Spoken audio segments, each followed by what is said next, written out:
오늘은 바울의 여정 9번째 시간입니다. 바울이 아덴에서 말씀을 전하였던 전도 활동을 했던 그 내용을 우리가 함께 살펴보려고 하는데요. 지난주에는 우리 정은찬 교수님, 바울 전문가이신 교수님께서 오셔서 바울을 느낄 수 있도록 여러분에게 말씀을 잘 전해 주셨습니다. 특별히 제가 지난 주간에 우리 강남도회 우리 분들과 함께 성지를 이렇게 쭉 다녀왔는데, 특별히 그 시간대에 저희가 아덴이라고 하는 것을 방문하고 또 바울의 여정을 쭉 함께 가고 있었는데, 함께 제가 바울의 여정을 함께 돌아보면서 마음속으로 참 바울이 정말 많이 걸었겠다, 정말 많이 힘든 여정을 걸어갔겠다라는 생각을 실제로 느끼고 있었는데, 그때 강의를 하시는데 바울의 발을 한번 생각해 보십시다 라고 이렇게 말씀을 하셔서 정말 이 실제로 경험하는 그 느낌이 저에게 있었습니다. 아마 우리 남성교 회원들께서도 아마 그런 느낌을 갖지 않았을까 하는 생각이 들었습니다. 실제로 바울이 걸어갔던 그 곳들을 쭉 돌아보니까 차로 버스로 달려도 몇 시간씩 달려도 도달하지 못할 만큼 5시간 6시간씩 달려도 이렇게 한 곳 한 곳을 갈 만큼 그게 먼 곳들이었는데, 총체적인 길이로 말하면 14,000km, 15,000km까지 이렇게 이야기를 하고 있지 않습니까? 또 2만 km 이렇게도 보기도 하고 25,000km까지도 보기도 하는데, 어마어마한 길을 걸어갔을 것이다 라고 하는 것이죠. 더 나아가서는 그가 그냥 걸어가는 게 평면이 아니었더라고요. 가보니까 1,300, 1,500 고지까지도 올라가고, 심지어는 3,000m가 넘는 산까지도 넘었을 가능성이 있다고 하니까 어마어마한 고난의 시간, 고통의 시간을 거치면서 복음을 전파했다라는 것을 실제로 느낄 수 있었습니다. 저희가 이번에 그 바울의 여정을 따라가면서 가을에 남성교 회원들과 함께 로마와 그리고 아덴을 돌아보게 되는데, 사실은 로마와 아덴이라고 하는 지역은 그의 마지막 사역의 일부분을 보게 되는 것이고, 또 거리상으로 본다면 멀지는 않습니다만은, 그러나 우리가 가보지 못하는 이 튀르키예 지역이죠. 지금은 그 소아시아 지역과 이 지역은 굉장히 많은 예루살렘에서 출발하고 또 이 안디옥에서부터 출발해서 걸어왔던 그 험난한 길들은 언젠간 한번 우리가 한번 가볼만 하겠다라는 그런 생각이 들기도 합니다. 오늘은 아덴을 방문했던 이 바울의 이야기를 함께 나누려고 합니다. 오늘의 말씀을 한번 함께 보겠습니다. 오늘의 말씀 우리 함께 읽도록 하겠습니다. 바울이 아덴에서 그들을 기다리다가 그 성에 우상이 가득한 것을 보고 마음에 격분하여 회당에서는 유대인과 경건한 사람들과 또 장터에서는 날마다 만난 사람들과 변론하니. 이 오늘의 말씀인데요, 아덴에 간 바울입니다. 사실 아덴은 헬라 문화의 중심이죠. 지금은 로마 시대이지만 당시는 로마 시대였지만, 그러나 로마 역시 헬라의 문화권으로 가득 차 있었습니다. 심지어 성경이 헬라어로 번역이 될 만큼 사실 이 모든 로마의 시기였지만, 그럼에도 불구하고 헬라 문화권이 강력하게 이렇게 지지하고 있었던 시기였는데, 그곳의 중심지였던 아덴에 이 예수 그리스도의 사도로서의 바울이 그것을 방문하게 되었습니다. 지금 오늘 본문을 보면, 오늘의 말씀을 보면 그가 회당에 나가서 말씀을 전했고, 그리고 또 장터로 나가서 그곳의 이름을 아고라라고 이렇게 보통 불려지는데, 뒤에 나오겠습니다마는 장터에 나가서 그가 복음을 전했다라고 하는 내용이 오늘의 말씀입니다. 이 아테네라고 하는 곳이 어디입니까? 이 아테네는 그 당시의 헬라 문화의 중심지였습니다. 로마의 지배권에 있기는 했지만 나름의 자치권을 가지고 있었던 곳이기도 했고, 또 아레오바고 의회가 도시 행정을 맡고 있기도 했습니다. 아시는 것처럼 철학, 예술, 학문의 중심지였고요. 또 당시에는 다신교 신앙이 그 안에 퍼져 있었습니다.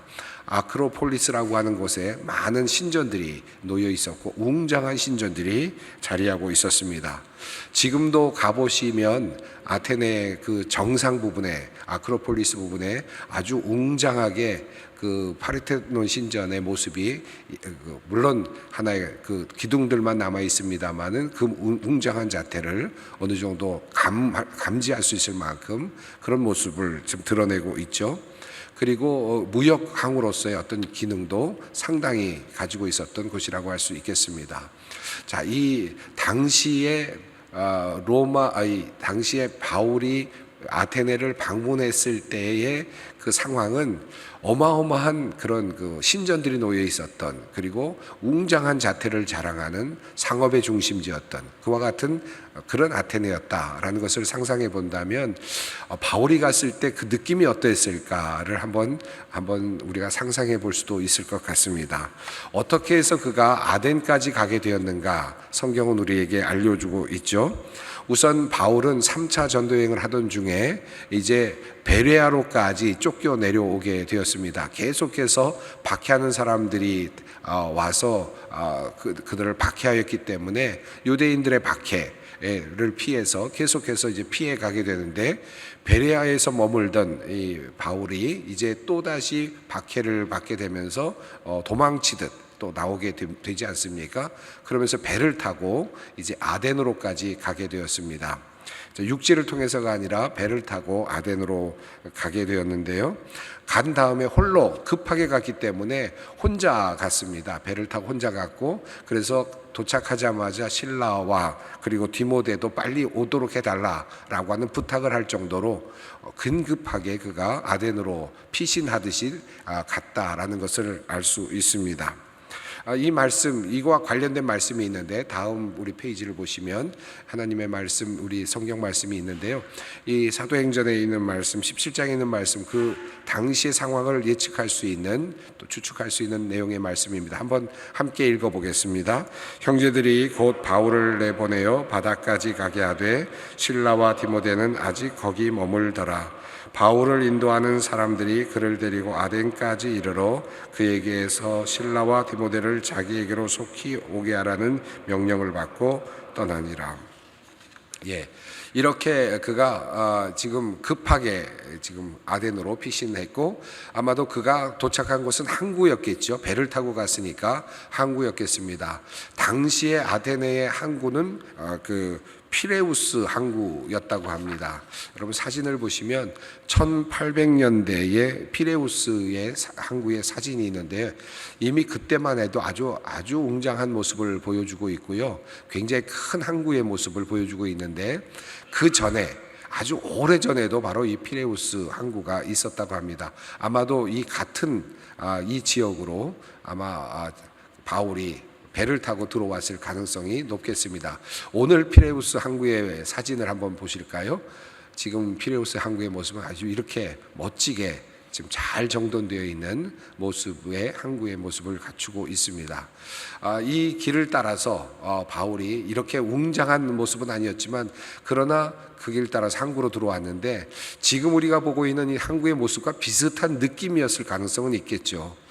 배도 그다지 많지 않을 때였을 것이고, 또 배의 크기도 그다지 크지 않을 당시였다고 생각을 해본다면, 그가 배를 타고 항구로 들어오고 있었던 그 장면을 생각해 본다면 아마 큰 어떤 도시로 들어오는 느낌이 아마 있었을 것입니다.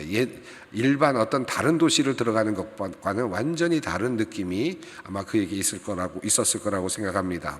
이렇게 피레우스 항구에 도착했을 때 이 항구에 도착한 사람들은 바로 이어서 그곳에서부터 한 7km 정도 올라가면 아테네라고 하는 도시를 만날 수 있었는데요.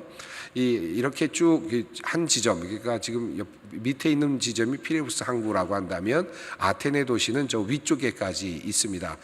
거리가 한 7km 정도가 되는데, 흥미로운 것이 있는데 이 길 사이에 그 성벽이 쭉 쌓여 있었다고 합니다. 이것은 기원전 461년 페르시아 전쟁 이후에 아테네는 도시를 방어하기 위해서 이 배로 나가는 길로부터 도시까지를 양쪽으로 이렇게 성벽을 쌓아서 안전하게 그 길을 만들어 놓았다고 합니다. 그래서 도시는 도시대로 안전하게 유지가 될 수 있고 바다까지 연결될 수 있도록 이렇게 만들어 놓은 그런 성벽이 있었답니다. 그러니까 바울이 만약에 도착을 이곳으로 했다면 이 성벽 안을 따라서 전진했을 거겠죠. 한 2시간 정도 걸어서 아마도 그곳까지 아테네까지 도착을 했을 거라고 생각합니다. 자, 다음 그림을 보시면 지금 남아있는 성벽의 흔적을 보실 수 있겠습니다. 그래서 항구에서부터 시작해서 아테네까지 한 7km 정도를 쭉 걸어 올라가면서 웅장하게 드러나고 있는 아테네 성을 아테네를 바라볼 바울의 마음을 한번 느껴보았으면 좋겠습니다. 자, 이렇게 도착을 하고 나니까 어떤 모습이 보였을까요? 저도 얼마 전에 지난주에 아테네를 방문하고 보니까 아테네가 저렇게 높은 곳에 어마어마한 그런 신전이 있다니, 지금도 폐허처럼 보여진 돌더미처럼 보여진 그곳에 남아있는 흔적만으로도 어마어마한 그런 느낌이 들었습니다. 바울이 그것이 온전한 상태로 보존되어 있었던 그 상태에서 그가 보았다면 어떤 느낌이었을까를 상상해 봅니다. 이 아테네로 쭉 올라가게 되면 아테네에는 그리스 헬라 지역에는 이 높은 산 지역은 신들이 거하는 지역이다라고 그렇게 생각을 했다고 하죠. 그래서 그것은 그곳에 도시를 지었는데 그 도시는 신들의 도시로 지어졌습니다. 사람들은 그곳에서 신을 만나고 신들은 그곳에 거주하고, 그래서 이곳에는 다양한 신들이 거주를 합니다. 근데 그 여러 언덕들 중에 이 그리스 지역에는 여러 언덕들을 다 아크로폴리스라고 이렇게 많은 곳들이 그렇게 지정되어 있고 또 그렇게 개발이 되어 있다는데, 그 중에서도 가장 특별한 것이 이 아테네의 아크로폴리스였다고 합니다. 그것에는 어마어마한 신전들이 있었던 겁니다. 아마 그곳에 무엇이 있었을까? 이것을 한번 보는 것이 중요하겠는데, 첫 번째로는 여러분도 관광을 하시거나 아테네를 방문하시면 제일 먼저 눈에 들어오는, 이제 쭉 올라가다 보면 그 높은 산에 있기 때문에, 언덕에 있기 때문에 올라가면서 이제 하나씩 이제 또 보게 되고 눈이 열리게 될 텐데요. 가장 큰 곳에, 가장 높은 곳에 있는 신전이 파르테논 신전이죠. 한번 사진을 볼까요? 사진이 있습니까? 예, 파르테논 신전의 모습이 잘 드러나고 있습니다. 자, 이런 파르테논 신전의 모습이 이게 1600년대까지만 하더라도 이것이 그대로 완전히 보존이 되어 있었다고 합니다. 그런데 1687년 베네치아가 포위 공격을 할 때 그만 이것이 폭파되면서 완전히 산산조각이 났는데, 이제 이걸 다시 지금 조각들을 모아서 복원하고 있는 중이라고 하는데, 어마어마한 크기의 파르테논 신전이 놓여 있음을 볼 수 있습니다. 아테나 여신을 모시는 그런 신전이었다고 하는데, 조금 전에 보여드렸던 사진은 이번에 우리가 가서 사진을 찍은 것입니다. 그런데 이 파르테논 신전과 이 어마어마한 신전들을 보면서 바울이 어떤 느낌이었을까? 그 사진 앞에 있는 우리 그것을 사도행전 17장 16절 말씀을 한번 보면 그의 그 느낌이 이러했다는 것입니다. 한번 읽어보면 좋겠습니다. 바울이 아덴에서 그들을 기다리다가 그 성에 우상이 가득한 것을 보고 마음에 격분하여. 이 파르테논 신전을 보았는데 아마도 웬만한 사람들이라면 입이 딱 벌어졌을 것 같아요. 더군다나 바울도 아마 아테네는 처음 방문하는 것이었을 텐데, 그러면 어찌 보면 시골 사람이 지금 도시 서울에 들어온 거나 마찬가지였을 텐데, 그것도 그 위에 신전들이 그렇게 버젓이 멋지게 펼쳐져 있는 것을 보면서 와, 웅장하다, 대단하다 라고 생각하면서 그런 감탄사가 일어났을 것 같은데, 그는 그것을 보면서 감탄하지 않았습니다. 도리어 마음에 격분함이 일어났다, 이렇게 표현이 되어 있습니다. 이거 대단한 것이죠. 그러니까 그의 마음속에 무엇이 있었는가, 그의 마음속에 있었던 그 신앙의 열정, 신앙의 그 마음이 얼마나 강했는가를 우리가 볼 수 있죠. 우리가 보통 이런 것들을 보면 멋지다라고 생각할 것 같은데 격분했다라고 이렇게 표현을 하고 있습니다. 자, 이렇게 파르테논 신전의 모습과 더불어서 또 다른 신전이 하나 있는데 그 위로 올라가면 에레크테이온이라고 하는 신전이 있습니다. 파르테논 신전에서 이렇게 정면으로 바라보고 있으면 왼쪽 부분에 있는 신전인데요. 여기 보면 이 신전은 다신 신전, 복합 신전으로 알려져 있습니다.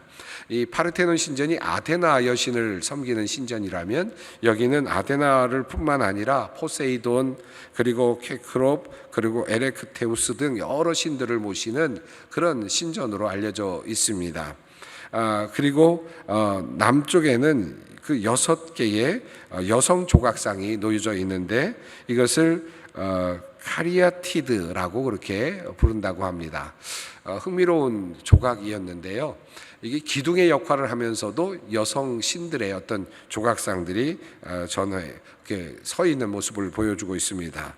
이것은 또 아테네와 또 포세이돈의 수호신 역할을 하는 신들이라고 그렇게 전해지고 있습니다. 파르테논 신전만큼 크지는 않지만 상당히 아주 아름다운 모습으로 또 옆에 놓여져 있는 신전을 우리가 볼 수 있습니다.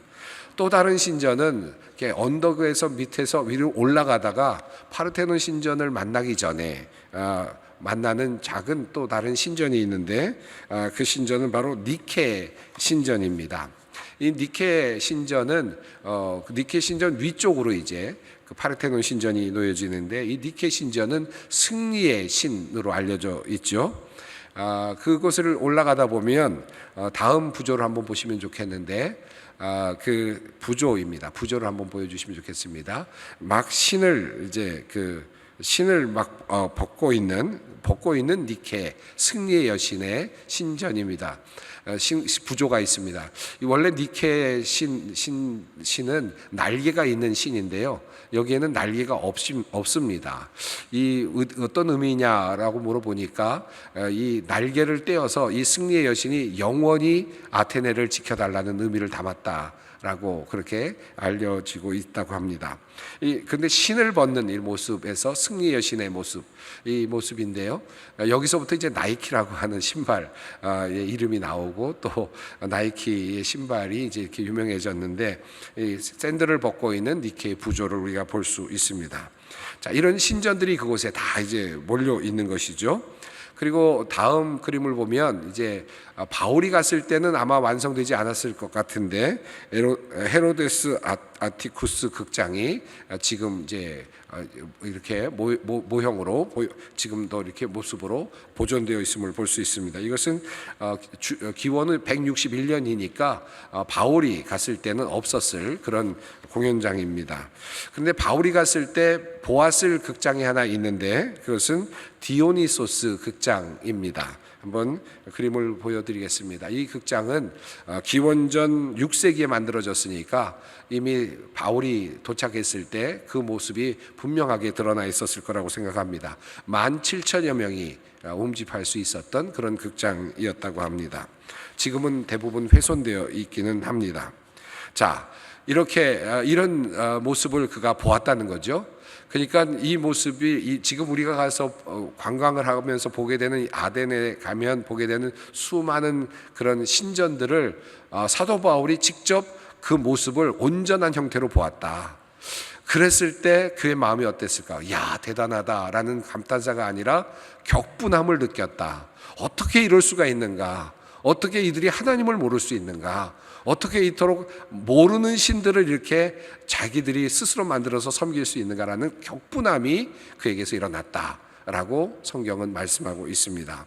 자, 그래서 그가 어떻게 했다고 합니까? 그는 회당에 가서 말씀을 전하고 장터에 가서 말씀을 전했다라고 이렇게 성경이 말씀하죠.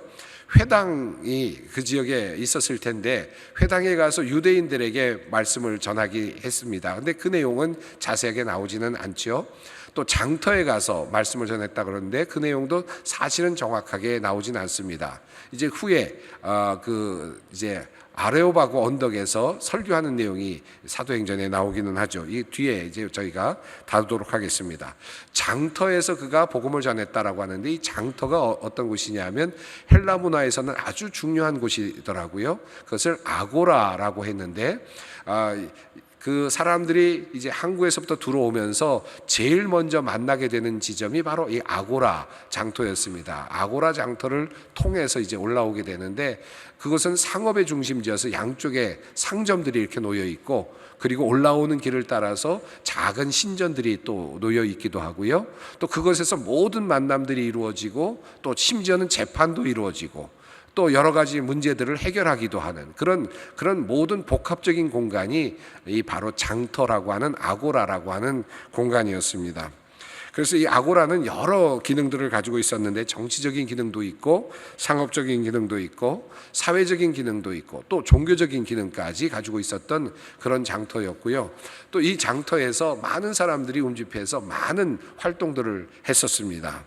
사도 바울은 바로 이런 곳에서 그 복음을 이제 전했다라고 하는 것입니다. 사진들을 한번 보겠습니다. 아고라 장터의 사진들을 보겠는데요. 지금 아크로폴리스가 이제 아테네의 중심 산 위에 놓여 있다면, 저 북쪽 위쪽으로 보면 고대 아고라가 지금 이렇게 보입니다. 이 아고라의 모습을 보실 수 있는데, 그 아고라를 사진으로 찍은 것을 보시면 이렇게 밑에 있는 부분이 아고라 지금 남아 있는 부분이고요.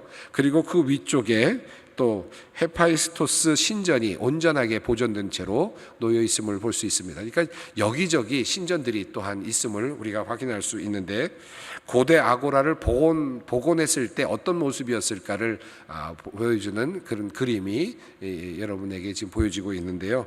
이 정말 복합 상업 공간이었다, 사회 공간이었다. 요즘에 쇼핑몰들, 큰 쇼핑몰들이 있는 것처럼 그런 공간이었겠구나. 근데 그거보다도 훨씬 더 다양한 기능이 수행되었던 사회적인 복합 공간이었다고 할 수 있겠습니다. 자, 그래서 이곳에서 사도 바울이 거리에서 복음을 전했다라고 하는 것입니다. 이 거리에서 어떤 복음을 전했는가, 어떤 사람들과 만났는가, 성경을 한번 보겠는데요. 성경을 보시면 이런 내용이 나옵니다. 함께 읽어보겠습니다. 어떤 에피크로스와 스토아 철학자들도 바울과 쟁론할세, 어떤 사람은 이르되 이 말쟁이가 무슨 말을 하고자 하느냐 하고, 어떤 사람은 이르되 이방신들을 전하는 사람인가 보다 하니, 이는 바울이 예수와 부활을 전하기 때문이러라. 여러분이 아테네에서 철학자들의 그 철학자들의 이야기를 여러분들이 아마 읽으셨을 텐데, 어마어마한 철학자들이 많지 않았습니까? 플라톤, 아리스토텔레스뿐만 아니라 수많은, 소크라테스도 있었지만 수많은 철학자들이 있지 않았습니까? 그 중에서도 오랫동안 이제 바울이 방문했을 때 오랫동안 흘러내려와서 하나의 학파를 이루고 있었던 그런 철학들이 있었는데, 에피큐리안이라고 하는 학파가 있었고, 스토아 학파가 있었죠. 이 학파들은 대부분 다 동일하게 현실 중심의 그런 철학들을 가지고 있는 거죠. 어떻게 하면 우리가 행복하게 살 수 있을까? 어떻게 하면 우리가 이런 세상 속에서 그 모순된 세상 속에서 우리가 균형을 유지하면서 살 수 있을 것인가를 생각하면서 나름대로 대안을 내놓았던 학파들이 바로 에피큐리안 학파와 스토아 철학자들이었습니다. 그래서 에피크로스 학파와 그 스토아 철학자들을 비교한 도표를 한번 보시겠는데, 이렇게 간단하게 도표로 만들기가 사실은 의미가 없겠습니다만은, 에피크로스 학파는 어떻게 해서든지 우리는 행복하게 살아야 된다, 어떻게 하면 행복하게 살 수 있을까를 생각하고 있었던 그런 사람들이었습니다. 그래서 어떻게 하면 즐겁게 행복하게 살아갈까, 걱정을 뒤로 하고 살아갈 수 있을까, 이것에 대한 그 대답은 이들은 일반적으로 욕심을 부리면 행복할 수 없다 라는 결론을 갖고 있죠. 그래서 욕심을 줄여야 된다, 욕심을 줄이고 내가 원하는 것을 최소한으로 줄여서 살아가는 것이 진정한 행복을 누릴 수 있는 길이다, 이런 의미로 이렇게 파악하고 있었던 것이고, 또 원자들의 연합으로 인해서, 결합으로 해서 사람이 생성되기도 하고, 또 그것이 또 파괴됨으로써 죽기도 하는 것이니까 죽음이라는 것은 별 큰 의미가 없다라고 이렇게 스스로 이렇게 해석하고 또 위로를 하는 사람들이었습니다. 그러다 보니 그런 것이 바로 에피쿠로스 학파였죠. 이 스토아 학파는 마르쿠스 아우렐리우스라든지 그리고 뭐 세네카라든지 뭐 또 뒤로 가면은 뭐 쇼펜하우라든지 많은 철학자들의 어떤 여러 흐름이 또 연결이 되겠습니다만은 결국은 이 세상을 이성적으로 좀 판단하자, 머리로 판단해서 감정에 흔들리지 말고, 그래서 이성적으로 잘 판단해서 내가 할 수 있는 것과 없는 것을 잘 판단하고, 그리고 지혜롭게 이 모든 질서에 따라가면서 결국은 이 질서는 갈 수밖에 없는 것이고 이미 정해진 것이고 우리의 운명은 가는 것이니까 그것을 내가 판단하게, 냉철하게 판단하면서 마음의 평정을 유지하자라고 하는 그런 입장이라고 할 수 있겠죠. 자, 이런 관계, 이런 입장을 가지고 있었던, 어찌 보면 현실의 문제 안에서 모든 것을 해결하려고 하는, 그리고 죽음의 문제 이후를 보지 않으려고 하는 그런 사람들과 사도 바울이 이제 맞닥뜨렸고 대화를 했다라고 하는 것입니다. 어찌 보면 이것은 최초의 헬레니즘과 기독교 사관의 충돌이었다라고 할 수도 있겠습니다. 바로 그 자리에 바울이 있었다라고 그렇게 표현할 수 있겠습니다. 자, 그런데 사도 바울을 이제 이런 대화를 나누다가 이들이 이제 아레오바고 언덕으로 바울을 초대하게 됩니다. 아레오바고라고 하는 이 곳에서 사도 바울이 이제 연설을 하게 되는데요. 이 연설의 내용이 사도행전 17장에 자세하게 나와 있습니다. 이 아레오바고라고 하는 것은 아레스의 언덕이라는 뜻인데, 그것은 법적인 기능도 하고 있었고 정치적인 기능도 하고 있었던 그런 곳이었습니다. 이 아레오바고 언덕, 이 언덕의 현재의 모습, 또 지도상의 위치를 한번 보겠는데, 지금 아크로폴리스 위에서 지금 내려다본 것입니다. 위에서 밑으로 내려다보면 아레오바고 언덕이 있는데 돌산입니다. 돌산인데 지금은 너무나도 많은 분들이 관광을 해서요, 너무 미끄러운 돌산이 되어 있습니다. 그래서 저희가 이번에 방문을 했을 때도 가이드 하시는 분이 나이 드신 분들은 절대로 올라가지 말라고 해서 사실 저도 올라가지 않았습니다. 그 밑에서까지만 보고 겁이 나서 올라가지 않았는데 정말 아주 매끈매끈한 그런 바위 산이 되어 있습니다. 하도 많은 분들이 올라가서요.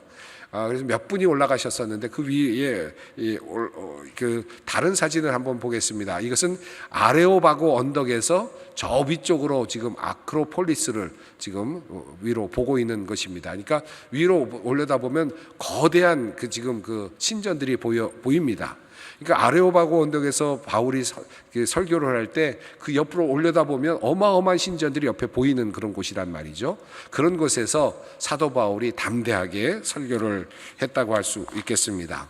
자, 사도 바울의 설교문 한번 보실까요? 여러분, 사도 바울의 설교문이 있는데요. 사도행전 17장 22절부터 31절까지의 내용입니다. 시간이 많지 않아서 여러분 이것을 숙제로 드려야 될 것 같은데, 한번 이곳에서 바울은 어떤 설교를 했을까 한번 여러분께서 한번 살펴보셨으면 좋겠습니다. 그런데 우선 이 바울의 설교의 특징이 하나 있는데, 우선 이 바울은 지금 있는 그 상황을 그대로 연결하면서 접촉점을 좀 가지고 물꼬를 트는 그런 내용을 볼 수 있습니다.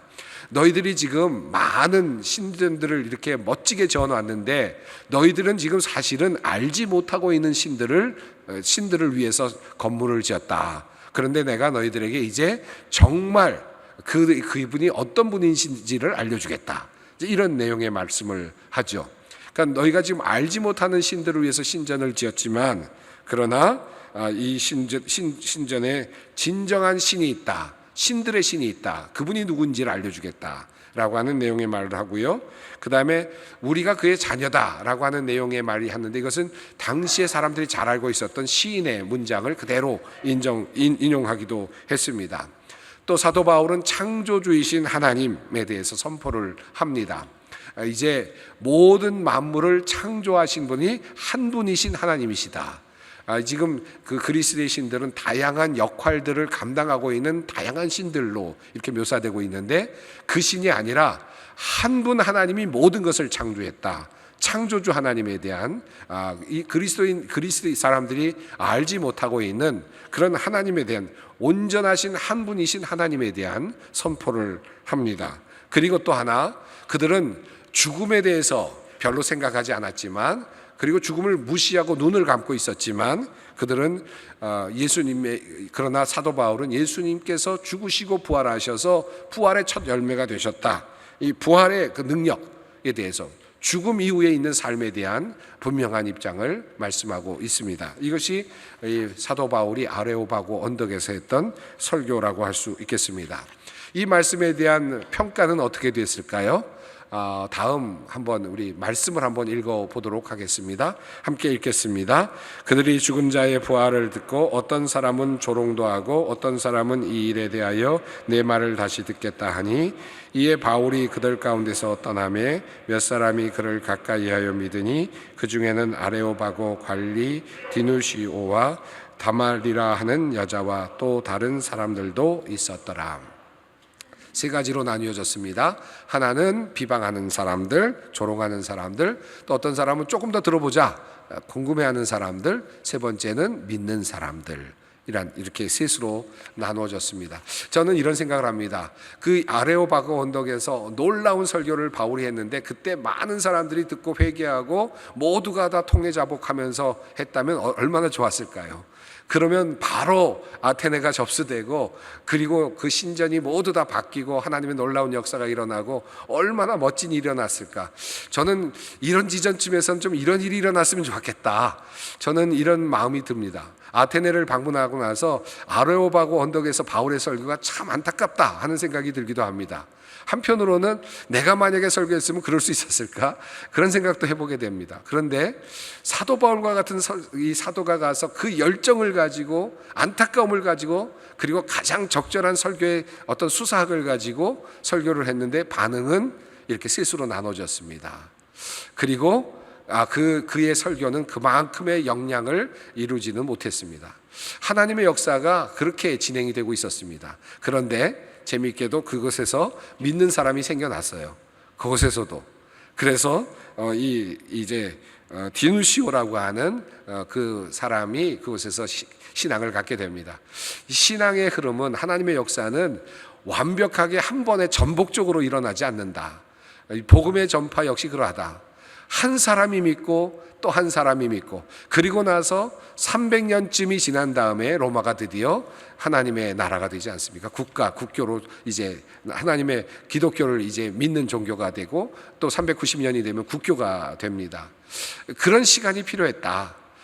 단 한 번의 바울의 설교로 이루어지지는 않았다. 그러나 바울이 그곳에 씨를 심었다라는 것은 분명합니다. 디누시오의 기념교회가 있는 것을 우리가 볼 수 있습니다. 저는 이 아덴네에서의 그 바울의 그 방문을 말씀드리면서 이렇게 요약을 하고 싶습니다. 이 아덴에서의 바울이 그곳에 갔을 때 그가 그곳에 서서 사람들에게 복음을 전하는 것은 어떤 의미였을까? 어마어마한 용기가 아니었으면 불가능했을 것이다. 그 수많은 신전들이 놓여 있는 곳에서 수많은 정말 내노라 하는 철학자들의 앞에서 예수 그리스도의 복음을 전한다는 것은 정말 무모해 보이는 일이었을 것입니다. 성공할 수 없을 것 같은 그런 일이었을 것 같은데 그는 용기 있게 말씀을 전했고 그곳에서 씨를 뿌렸고 그리고 열매를 작지만 얻었고 그것이 바로 또 다른 하나의 씨앗이 되어서 복음화가 이루어지는, 로마가 복음화되는 출발점이 되었다라는 사실을 깨닫게 됩니다. 오늘 시간이 많이 갔습니다만은 아덴 짧은 방문이었습니다. 바울의 방문. 그러나 하나님의 역사는 그것에서 또 이루어지고 있었습니다. 이 믿음으로 우리가 또 복음을 전할 수 있지 않을까 하는 생각도 해보게 됩니다. 함께 기도하겠습니다. 하나님 감사합니다. 아덴에서 주님의 복음의 말씀을 전하였던 바울의 그 용기와 또 그의 안타까움을 느낍니다. 하나님, 우리가 이 세상 속에서 아덴과 같은 세상 속에서 또 다양한 신들이 존재하고 있고 다양한 신념과 철학이 존재하고 있는 이 세상 속에서 바울과 같이 담대하게 복음을 전할 수 있는 우리가 되기를 간절히 원합니다. 한 명의 신자라도 한 명의 영혼이라도 우리가 구원하겠다는 마음으로 우리가 용기를 내어 복음을 전할 수 있기를 간절히 원하오니 복음의 사람 우리 소망교회 남선교회 회원들이 되게 하옵소서. 우리 주 예수 그리스도의 이름으로 기도 올리옵나이다. 아멘.